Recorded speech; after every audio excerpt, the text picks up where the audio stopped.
রাবণ রাজা। রাবণ রাজার সর্দি হলে 10টা নাকে হাঁচত সে, 10টা রুমাল নোংরা হতো, এত রুমাল কাচতো কে? ঝগড়া কিংবা আলোচনা কয় মুখেতে করতো সে, বই পুস্তক চিঠিপত্র কোন মুখেতে পড়তো সে?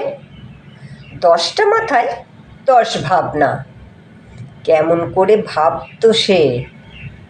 কয়টা গামছা লাগতো তার, নাইতে যখন নামতো সে?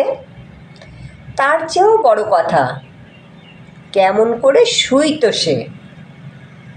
10টা মাথা কোন বালিশে, কেমন করে থুইতো সে? কেমন করে খাইতো চুরুট, টান দিত কি বেনশনে? আমার মোটে ঘুম আসে না রাবণ রাজার টেনশনে। চুল কাটতে যেত যখন, লাগতো না হয় একটা চেয়ার, ভেবে একটু বলো দেখি কটা নাপিত লাগতো তার? ডিজাইনটা কি একই হতো? একই হতো ঝুলপির মাপ?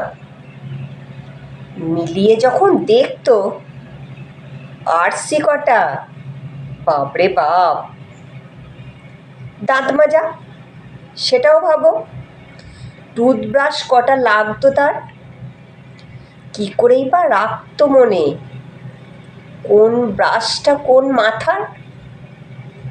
খেতে বসে একই খাবার, 10টা মুখই একই পেত?